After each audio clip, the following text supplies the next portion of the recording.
अनोखी मुस्कुराहट। एक बार का जिक्र है, शेर को भूख लगी। इसने लूमड़ी से कहा, मेरे लिए कुछ खाने को लाओ वरना मैं तुम्हें खा जाऊंगा।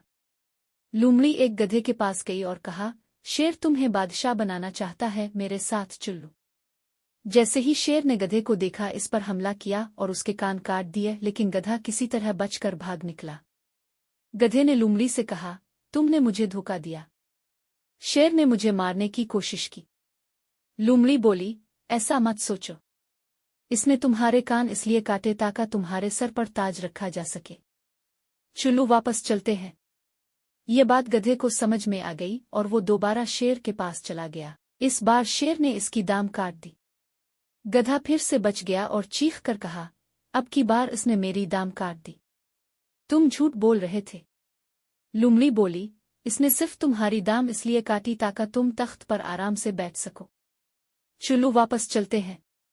लूमड़ी ने एक बार फिर गधे को कायल कर लिया। इस बार जब गधा वापस आया, शेर ने इसे मार डाला। शेर ने कहा, बहुत खूब, तुमने गधे को वापस ले आया। अब इसकी खाल उतारो और उसका दिमाग, फेफड़े, जिगर और दिल लाकर मुझे दो। लूमड़ी ने गधे की खाल उतारी, इसका दिमाग खुद खा लिया और बाकी चीजें शेर को लाकर दे दे। शेर ने गुस्से से पूछा, दिमाग कहाँ है? लूमड़ी ने जवाब दिया, इसके पास दिमाग कहाँ था मेरे बादशाह। अगर उसके पास दिमाग होता तो क्या वो इसके कान और दाम काटे जाने के बाद दोबारा वापस आता? शेर ने कहा, बिल्कुल दुरुस्त कहा। कहानी से सबक, गधे की तरह ना बनूं। यही तरीका होता है कि कैसे लूमड़ियां गधों को बार बार बहका लेती है।